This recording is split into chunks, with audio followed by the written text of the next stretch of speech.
Selamat pagi anak-anak Bu Novi dan Bu Nur. Hari ini kita belajar bahasa Indonesia tema 2, subtema 2. Tapi sebelum kita memulai pelajaran, jangan lupa kalian berdoa dan absen kehadiran. Sekarang dibuka bukunya yuk, halaman 54.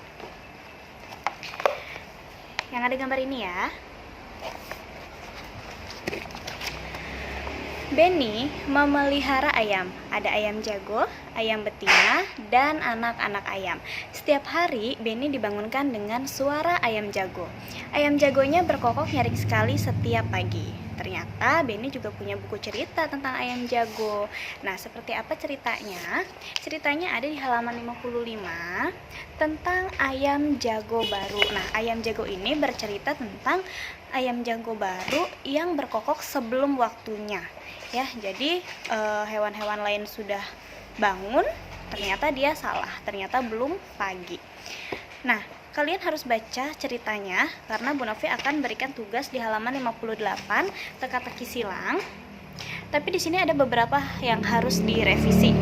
Yang pertama, ini di sini ada nomor 2, tapi tidak ada kotak putihnya. Jadi kalian hitung ada 4 kotak, 1, 2, 3, 4. Kalian kotak ini sebagai 2 menurun. Nanti minta bantuan orang tua kalian ya. Kemudian yang di bawahnya juga ada lagi. Yang ini sebagai angka 6.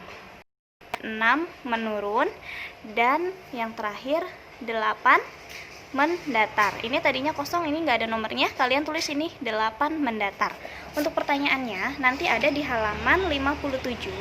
Kalian baca soalnya baik-baik dan cari jawabannya sesuai dengan kotak yang tersedia. Kalian kerjakan langsung di buku cetaknya. Nah, sekarang kita lanjut di halaman 66 tentang kisah semut dan merpati. Ya, di sini di pinggirnya itu ada nomornya, itu sebagai penanda paragraf. Nah, yang di paragraf pertama ini bercerita tentang seekor semut yang sedang berjalan-jalan mencari makan, tapi karena dia tidak hati-hati, akhirnya dia terjatuh ke dalam sungai. Itu paragraf pertama. Nah, yang paragraf kedua tentang semut yang mulai hanyut di sungai. Nah, kebetulan di sana ada burung merpati yang sedang bertengger di ranting pohon. Nah, di paragraf ketiga tentang burung merpati yang memetik daun dan menjatuhkannya di dekat semut sehingga semut bisa naik ke daun dan menyelamatkan diri.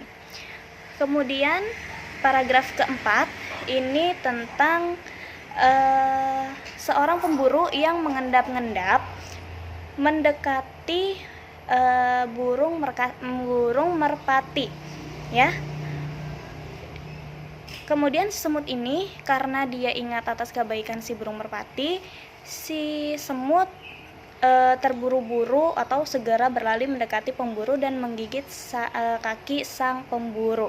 Nah, di paragraf terakhirnya, si pemburu itu kesakitan dan terkejut. Dia mengibaskan ranting yang akan digunakan untuk menangkap burung, sehingga si burung itu menyadari kehadiran si pemburu, sehingga dia bisa menyelamatkan diri.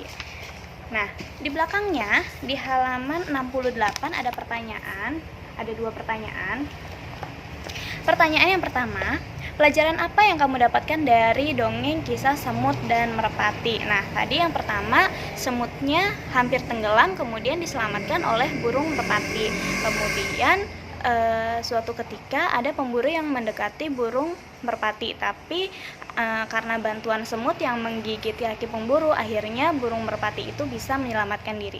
Jadi kesimpulannya untuk yang nomor 1 ini adalah saling tolong menolong. Nanti kalian langsung tulis di sini ya. Tulisnya saling tolong menolong. Kemudian lanjut di soal nomor 2. Dari paragraf berapa kamu menemukan pelajaran dari dongeng kisah semut dan merpati? Nah, itu jawabannya ada pada paragraf keempat. Ya, yang di sini paragraf keempat. Dalam kalimat, sang semut melihat seorang pemburu burung sedang mengendap-endap berusaha mendekati burung merpati yang telah menolongnya tadi. Jadi si semut itu teringat bahwa ada burung merpati yang tadi telah menyelamatkannya. Ya, sampai situ paham ya. Jadi kita harus tolong menolong. Lanjut ke 69.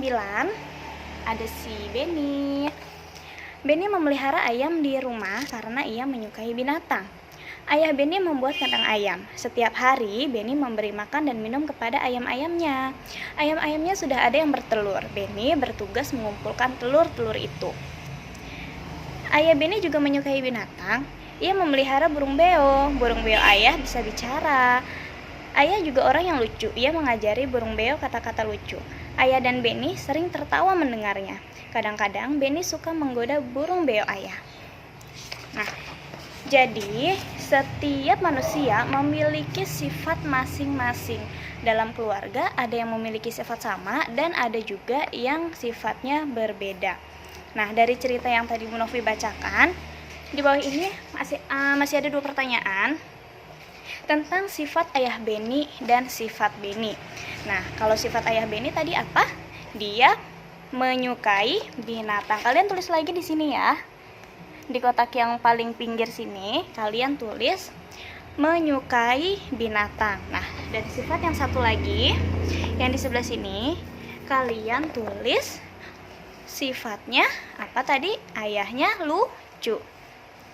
Kalian langsung tulis di bukunya ya, menggunakan pulpen. Nah, yang 2, sifat Benny. Kalau tadi yang ini ayah Benny, sekarang sifatnya Benny. Sifatnya apa? Sama kayak ayahnya, menyukai atau penyayang binatang. Tulis di sini. Nah, satu lagi sifat Benny adalah bertanggung jawab. Kenapa bisa dikatakan jawab? Karena dia memberi makan dan minum ayam peliharaannya. Ya, jadi bukan hanya dipelihara aja tapi juga diberi makan dan minum.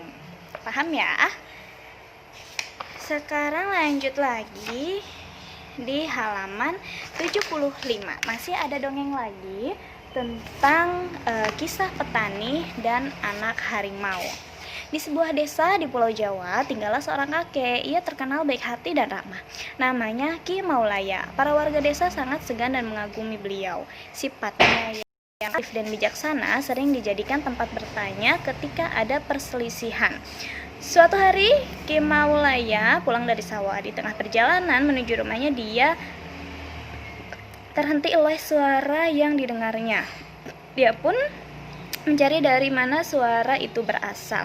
Ia menemukan sebuah lubang jebakan. Dilihatnya ada 3 ekor anak harimau yang terjebak dan tak bisa keluar.